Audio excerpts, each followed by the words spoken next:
चलिए देखते हैं मध्य प्रदेश की 25 फटाफट बड़ी खबरों को। सबसे पहले न्यूज को कहां से देख रहे हैं हमको कमेंट में बताना बिल्कुल ना भूलें। साथ ही साथ हमारे यूट्यूब चैनल को सब्सक्राइब करें एंड बेल आइकन को ऑल प्रेस करना बिल्कुल ना भूलें। एमपी के स्कूल्स में पढ़ाई जाएगी एआई, 8वीं से 12वीं तक लागू होगी नई योजना। मध्य प्रदेश के सरकारी स्कूल्स में अब छात्रों को आर्टिफिशियल इंटेलिजेंस यानी एआई की पढ़ाई कराई जाएगी। मुख्यमंत्री डॉक्टर मोहन यादव ने निर्देश दिए कि कक्षा 8वीं से 12वीं तक एआई आधारित कौशल को पाठ्यक्रम में शामिल करने के लिए कार्य योजना तैयार की जाए। इसका उद्देश्य छात्रों को भविष्य की तकनीक के लिए तैयार करना और डिजिटल रूप से सशक्त बनाना है। सरकार का मानना है कि बदलते वक्त में एआई जैसी तकनीकें शिक्षा का अहम हिस्सा बनेंगी। एमपी में पेट्रोल डीजल खरीद पर नई सख्ती, बड़े लेन देन पर देना होगा कारण। मध्य प्रदेश में पेट्रोल डीजल की खरीद को लेकर अब सख्ती बढ़ा दी गई। तय सीमा से अधिक खरीद पर उपभोक्ताओं को कारण बताना होगा। 5,000 रुपए से ज्यादा के पेट्रोल और 10,000 रुपए से ज्यादा के डीजल लेने पर विवरण देना अनिवार्य होगा। ये फैसला आपूर्ति संकट और पंपों पर स्टॉक की कमी के बीच लिया गया। कलेक्ट्रेट में तेल कंपनीज, पंप संचालकों और खाद्य विभाग की बैठक में ये मुद्दा उठा। डाक सेवा की रेस में एमपी नंबर 1, यूपी और महाराष्ट्र पीछे छूटे। 100% स्कोर से रचा इतिहास। डिजिटल इंडिया के दौर में जहां चिट्ठियों का चलन कम हो गया है, वहीं डाक सेवा की गुणवत्ता में मध्य प्रदेश ने पूरे देश में अपनी अलग पहचान बनाई। डाक विभाग की 2025-26 की ताजा रिपोर्ट में एमपी ने सर्विस क्वालिटी के मामले में 100% स्कोर हासिल कर यूपी और महाराष्ट्र जैसे बड़े राज्यों को पीछे छोड़ दिया है। रिपोर्ट के मुताबिक समय पर डिलीवरी और बेहतर संचालन ने मध्य प्रदेश को देशभर में शीर्ष स्थान दिलाया है। एमपी स्कूल्स में बड़े बदलाव की तैयारी, ऐतिहासिक शिक्षा और कौशल प्रशिक्षण पर जोर। मध्य प्रदेश की मोहन यादव सरकार सरकारी स्कूल की शिक्षा व्यवस्था में बड़े बदलाव की तैयारी कर रही है। स्कूल शिक्षा विभाग की समीक्षा बैठक में मुख्यमंत्री ने कई अहम निर्देश दिए। अब 100% रिजल्ट देने वाले सरकारी स्कूल्स को सम्मानित किया जाएगा और छात्रों को स्कूल स्तर से ही व्यावसायिक प्रशिक्षण दिया जाएगा ताकि वे हुनरमंद बन सकें। इसके साथ ही सिलेबस में सम्राट विक्रमादित्य और भगवान कृष्ण के गुरु सांदीपनी के जीवन पर आधारित सामग्री शामिल की जाएगी।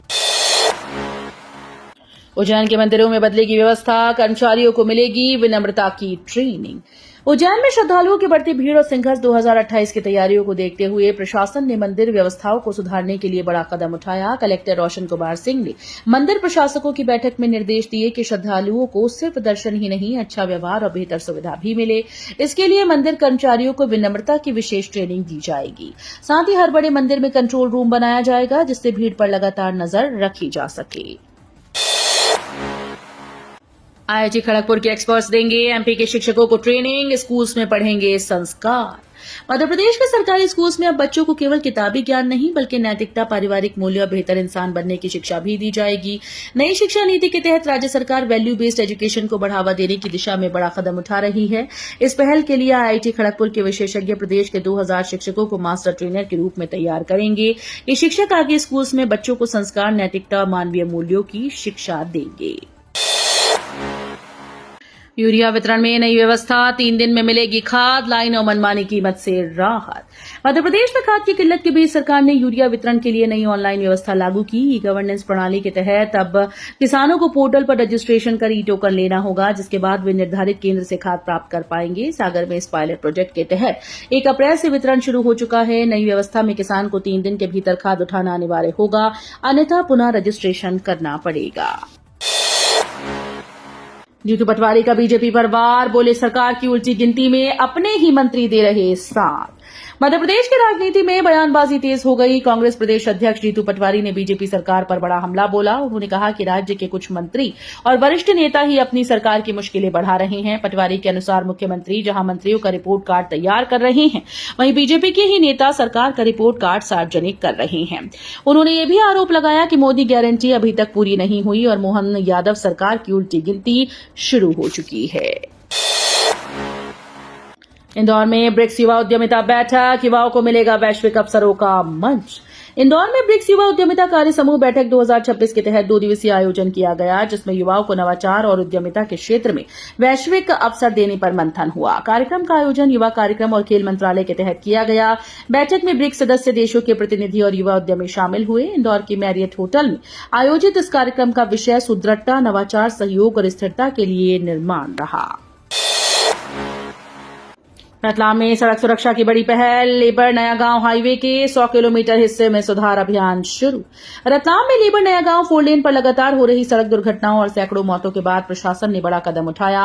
पुलिस विभाग ने हाईवे के 100 किलोमीटर क्षेत्र में दुर्घटना संभावित हॉटस्पॉट्स की पहचान शुरू कर दी। अब तक 1 दर्जन से अधिक ऐसे स्थान चिन्हित किए जा चुके हैं जहां सबसे ज्यादा हादसे होते हैं। पुलिस ने एमपीआरडीसी और टोल कंपनी के साथ मिलकर मोबाइल गश्त और सड़क सुरक्षा जागरूकता अभियान शुरू किया है। 3 सवालों के जवाब बदले, जून में जारी हो सकता है प्रीलिम्स रिजल्ट।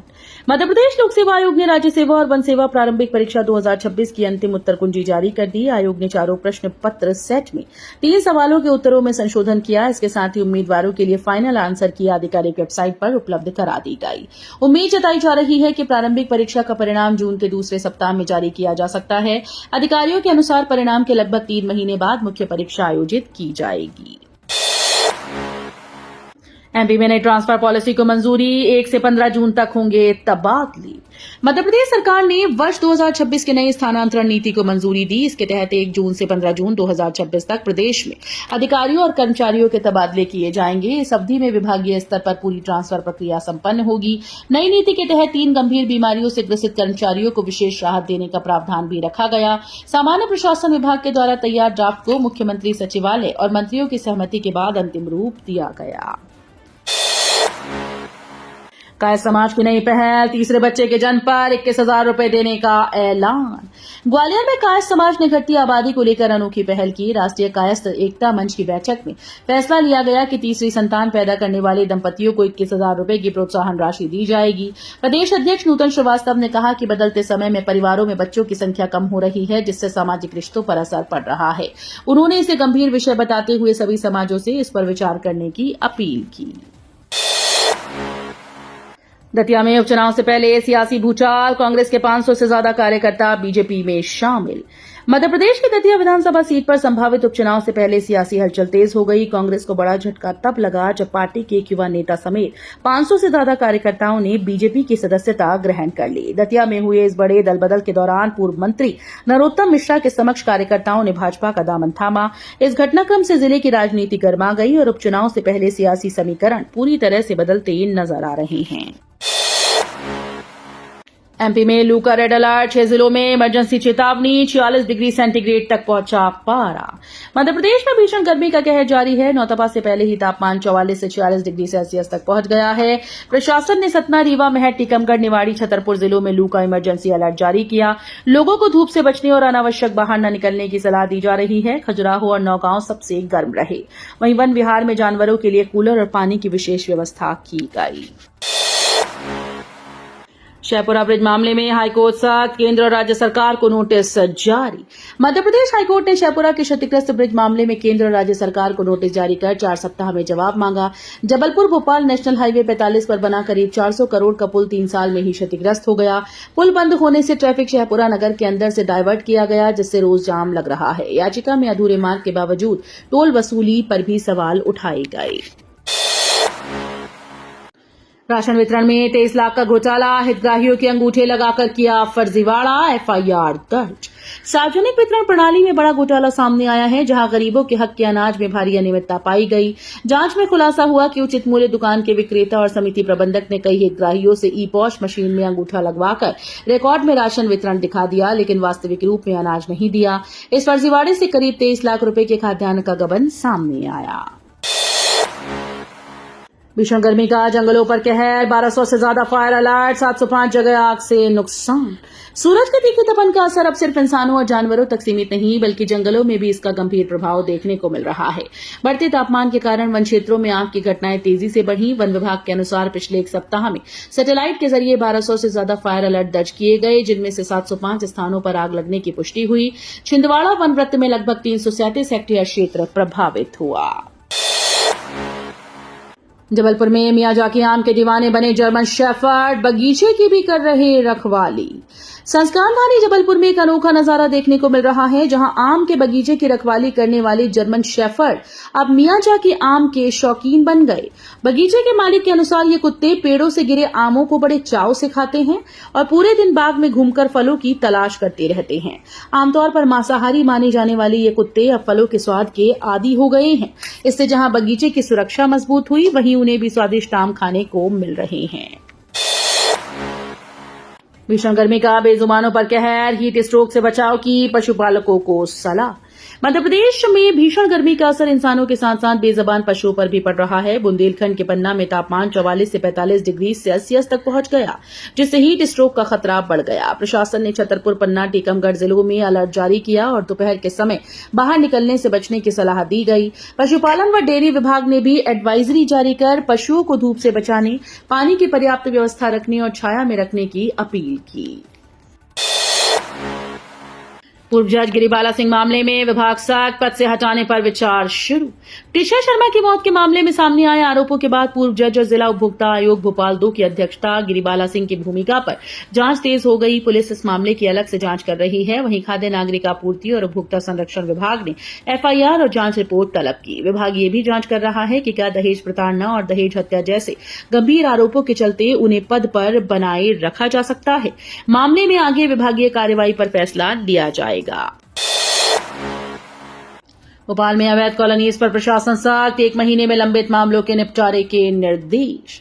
भोपाल में अवैध कॉलोनीज के खिलाफ जिला प्रशासन विशेष अभियान चलाएगा। कलेक्टर ने सीमांकन, नामांतरण, राजस्व प्रकरणों के जल्द निपटारे, शिकायतों के समयबद्ध समाधान और शासकीय वसूली तेज करने के निर्देश दिए। बैठक में नक्शा शुद्धिकरण, खसरा खतौनी में त्रुटि सुधार और भूमि अभिलेखों को अपडेट करने के काम को प्राथमिकता देने के निर्देश दिए गए। कान्हा में सीडीवी का खतरा बढ़ा, बाघों की मौत के बाद हाई अलर्ट पर पार्क प्रबंधन। कान्हा टाइगर रिजर्व में बाघों की लगातार मौत के बाद पार्क प्रबंधन हाई अलर्ट पर है। केनाइन डिस्टेंपर वायरस यानी सीडीवी संक्रमण को रोकने के लिए स्वास्थ्य मॉनिटरिंग और वैक्सीनेशन अभियान तेजी कर दिया गया। हाल ही में बाघी नमाही, उसके शावकों और प्रसिद्ध बाघ महावीर की मौत के बाद वन विभाग ने जंगल और आसपास के गांव में निगरानी बढ़ा दी। अधिकारियों ने फील्ड स्टाफ और ग्रामीण समितियों के साथ बैठक कर संक्रमण रोकने की रणनीति बनाई। आवारा कुत्तों के वैक्सीनेशन और वन्य जीवों की सतत मॉनिटरिंग पर विशेष जोर दिया जा रहा है। पैक्स सदस्यता अभियान को 30 जून तक बढ़ाने के निर्देश। 3 साल में मजबूत होंगे कमजोर सहकारी बैंक। मुख्यमंत्री मोहन यादव ने प्रदेश में प्राथमिक कृषि साख समितियों के सदस्यता अभियान को 30 जून तक चलाने के निर्देश दिए। उन्होंने कहा कि 14 अप्रैल से शुरू हुए अभियान के जरिए 10 लाख नए सदस्य जोड़े जाएं और हर साल 1.25 लाख नए किसान क्रेडिट कार्ड स्वीकृत करने का लक्ष्य रखा जाए। मुख्यमंत्री गुरुवार को मंत्रालय में सहकारिता विभाग की गतिविधियों की समीक्षा बैठक को संबोधित कर रहे थे। बैठक में सहकारिता मंत्री विश्वास कैलाश सारंग, मुख्य सचिव अनुराग जैन और प्रमुख सचिव डीपी आहूजा मौजूद रहे। मध्य प्रदेश में शिक्षकों की तनख्वाह पर सरकार की नजर, कटौती प्रस्ताव पर उठे सवाल। मध्य प्रदेश में शिक्षकों के वेतन से कटौती कर कल्याण योजनाएं चलाने की तैयारी पर विवाद शुरू हो गया। स्कूल शिक्षा विभाग ने 15 शिक्षक संगठनों को 26 मई की बैठक में बुलाकर सुझाव और सहमति मांगी। प्रस्ताव के मुताबिक शिक्षकों के वेतन से हर साल अंशदान लिया जाएगा।